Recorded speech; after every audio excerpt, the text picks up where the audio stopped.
America के twin tower को तबाह करने वाले अल कायदा का अगला निशाना है अयोध्या का Ram Mandir. Yes, you heard that right.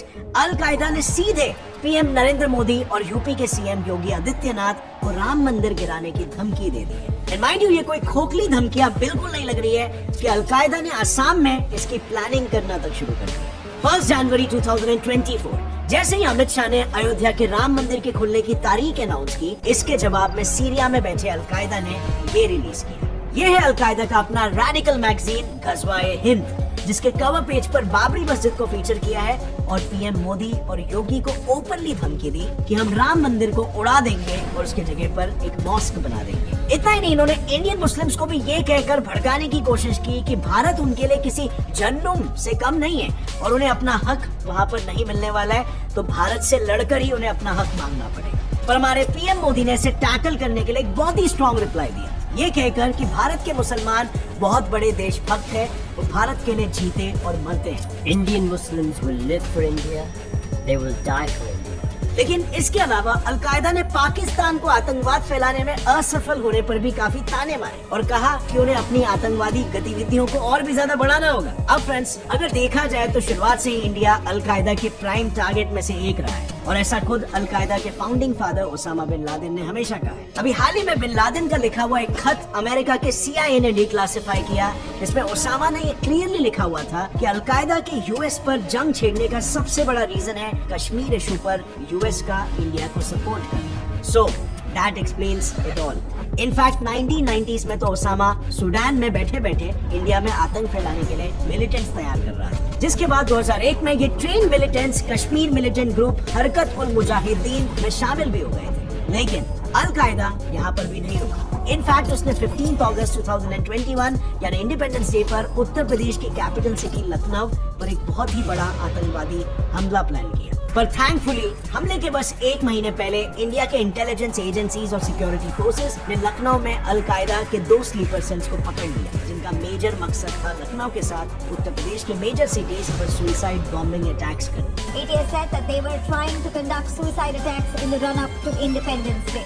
इसके लिए उन्होंने प्रेशर कुकर बॉम्ब्स तक रेडी रखे, लेकिन इस पर और ज्यादा इन्वेस्टिगेट करके ये पता चला कि अल कायदा का एक और विंग आसाम में भी ऑपरेट कर रहा है और वहाँ पर भी 48 टेररिस्ट को अरेस्ट किया गया। But the most shocking thing over here is ये सभी के सभी टेररिस्ट टीचर्स थे। सो बेसिकली यही लोग इंडियन यूथ को रेडिकलाइज करके भारत सरकार के खिलाफ जंग और गज़वाए हिंद यानी कंप्लीट कॉन्क्वेस्ट ऑफ इंडिया के मिशन को पूरा करने की कोशिश कर रहे थे। और फ्रेंड्स, अनफॉर्चुनेटली यहाँ पर अल कायदा का इन्फ्लुएंस इस हद तक बढ़ गया है कि इन्होंने यहाँ पर बंगाली मुस्लिम्स को अपीस करने के लिए यानी उनको खुश करने के लिए म्यूजियम्स तक बनाए। और आज स्थिति कुछ इस हद तक बिगड़ चुकी है कि अल कायदा के सॉफ्ट इन्फ्लुएंसिंग के वजह से इंडियंस अल कायदा ज्वाइन ही नहीं बल्कि उसके टॉप विंग्स को लीड तक कर रहे हैं। जैसे कि ये सारे स्लीपर सेल्स, इनको मंथली सैलरी मिलती है यूथ में गज़वाए हिंद जैसे मिशन को फैलाने के लिए। सिर्फ कुछ चंद पैसों के लिए ये ऐसे भयानक काम कर रहे हैं। तो जैसे फॉर एग्जांपल अल कायदा के साउथ एशिया विंग AQIS का फर्स्ट लीडर था सनाउल हक। ये उत्तर प्रदेश के संभल डिस्ट्रिक्ट से बिलोंग करता था and you will be shocked to know कि सनाउल हक, जो कि खुद एक ग्रेजुएट था, वो एक बहुत ही कल्चर्ड फैमिली से बिलोंग करता था। उसके ग्रैंडफादर गांव के प्रधान थे और ग्रेट ग्रैंडफादर डिस्ट्रिक्ट मैजिस्ट्रेट, और उसके ग्रैंड अंकल तो एक फ्रीडम फाइटर। लेकिन 1998 में सना घर छोड़कर पाकिस्तान भाग गया।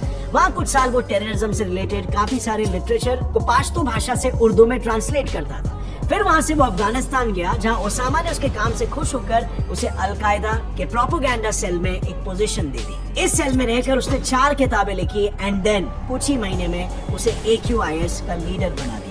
लेकिन हाल ही में हुए US एयर स्ट्राइक में ये अफगानिस्तान में मारा गया। बट सोचने वाली बात यह है कि अल कायदा का प्रोपेगेंडा इन एजुकेटेड इंडियंस तक पहुंचाया कैसे जाता है? वेल, इसका एक जरिया है सोशल मीडिया। यस, अल कायदा सोशल मीडिया पर अपना रिक्रूटमेंट प्रोसेस भी चलाता है और इस ऑपरेशन का भी चीफ एक इंडियन ही है। उसका नाम है फरहतुल्लाह घौरी। इसे आप एक तरह से अल कायदा का सोशल मीडिया मैनेजर समझ लो। ये साउथ एशिया से अल कायदा और लश्कर तैयबा के लिए रिक्रूट्स को ढूंढता है और फिर इन न्यू रिक्रूट्स की टेरर कैंप्स तक की जर्नी को भी फंड करता है। कैन यू इमेजिन, ये पिछले 30 सालों से अल कायदा के लिए काम कर रहा है, लेकिन आज तक एक भी इंटेलिजेंस एजेंसी के पास इसकी एक भी फोटो नहीं है। इनफैक्ट डिड यू नो, अब तो इंटरनेशनली भी अल कायदा की पोजीशन इतनी स्ट्रांग हो चुकी है कि अल कायदा के ये टेररिस्ट रशिया यूक्रेन वॉर में रशिया के अगेंस्ट लड़ भी रहे हैं। This is true.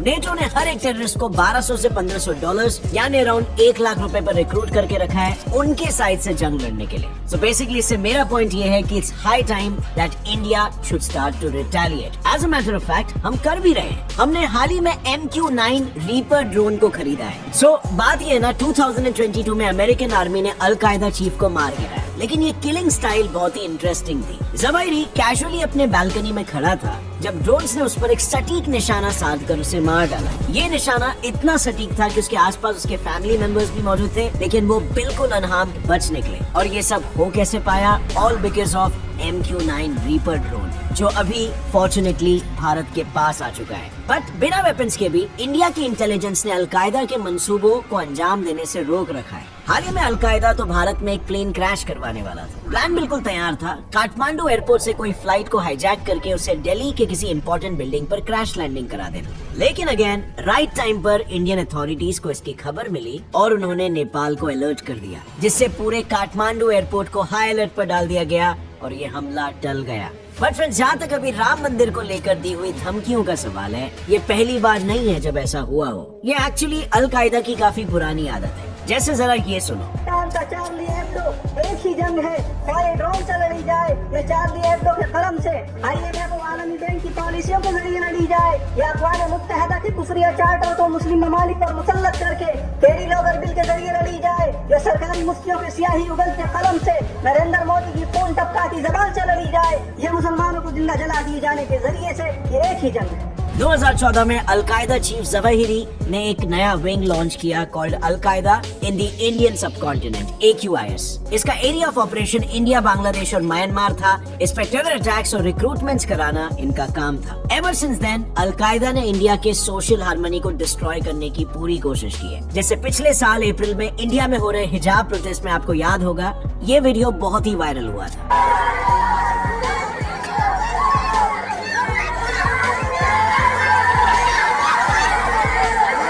एक वीडियो जारी करके इस लड़की को आर ब्रेव मुजाहिद सिस्टर बुलाया है और इसकी तारीफ में कविता भी लिखी थी। इन प्रोटेस्ट के बारे में कर्नाटका हाई कोर्ट ने ये कहा था कि ये कोई ऑर्डिनरी बात नहीं है कि बच्चे इस तरह के वेनमस प्रोटेस्ट कर रहे हैं। इस पूरे मुद्दे पर कर्नाटका की सरकार ने ये सवाल उठाया कि इसमें डेफिनेटली कोई ना कोई बाहरी अनसीन पावर्स का हाथ जरूर है एंड नो प्राइजेस फॉर गेसिंग वो ऑर्गेनाइजेशन कौन है। लेकिन जून 2022 को अलकायदा ने तो सीधा सुसाइड अटैक्स की धमकी दी थी और उसके टारगेट्स थे गुजरात, यूपी, मुंबई और दिल्ली। एंड माइंड यू, ऐसा पहली बार हुआ है कि अलकायदा ने जगहों के नाम स्पेसिफाई किए। वेल, ये सब हुआ था BJP spokes person Nupur Sharma के बयान पर। उन्होंने लिटरली जंग का ऐलान कर दिया था। उन्होंने ये तक कहा कि हम अपने बच्चों की बॉडीज पर एक्सप्लोजिव्स बांधकर यहाँ पर अटैक्स करवाएंगे। वेल, गवर्नमेंट ने तो तुरंत इन सिटीज और स्टेट्स को हाई अलर्ट पर डाल दिया और शायद उसी वजह से ऐसा कोई हमला नहीं हुआ। अब अलकायदा की इन साजिशों के जवाब में इंडिया के यूनियन मिनिस्टर मुख्तार अब्बास नकवी ने उन्हें एक बहुत ही स्ट्रॉन्ग संदेश दिया है कि अलकायदा मुसलमानों का रखवाला नहीं बल्कि उनकी परेशानी बन चुका है। देखिए, ये अलकायदा जो है वो मुसलमानों की हिफाजत नहीं, मुसीबत है। भारत में हर धर्म के लोग शांति से रहते हैं या उन्हें हर तरह का फ्रीडम मिलता है और इसीलिए अलकायदा को नहीं पता what India is made of. Cabinet minister Narottam Mishra ने भी काफी अच्छा जवाब दिया। अलकायदा कायदे में रहेगा तो फायदे में रहेगा। पर फ्रेंड्स, एक और पर्सपेक्टिव ये है कि हो सकता है कि अब अलकायदा धीरे धीरे अपना इन्फ्लुएंस खो रहा है और इसीलिए वो ये सब धमकियां बस सिर्फ रेलेवेंट रहने के लिए दे रहा है, क्योंकि आईसिस जो कि एट वन पॉइंट अलकायदा का ही हिस्सा था, अब अलकायदा से ज्यादा पॉपुलर हो गया है। यंग जिहादी मिलिटेंट्स जिनमें माइंडलेसली बस अटैक करने का जोश है, वो अलकायदा को बहुत ही इनएक्टिव और लेड बैक मानते हैं। उनका ये कहना है कि al Qaeda is doing all the talking whereas ISIS is doing all the action. Also friends, al Zawahiri के बारे में उनका कहना ये है कि उसमें ओसामा बिन लादेन जैसी कैरिस्मेटिक पर्सनालिटी नहीं है। उनके वीडियो मैसेजेस बहुत ही लंबे और बोरिंग होते हैं और उसमें कोई मैस अपील नहीं होता है। सो बेसिकली कड़वी सच्चाई ये है कि ओसामा के बनने के बाद अलकायदा काफी वीक हो गया है, लेकिन ओसामा को मारना अमेरिका के लिए कोई आसान काम बिल्कुल नहीं था। और अगर इस वीडियो से आपको कुछ भी नया सीखने मिला, एक लाइक जरूर ठोकना, सब्सक्राइब कर लो और बेल नोटिफिकेशन दबाओ ताकि आगे आने वाली हमारी कोई भी वीडियो की अपडेट आप मिस ना कर सको। See you next time friends. Till then, as always, stay curious, keep learning and keep growing. Jai Hind.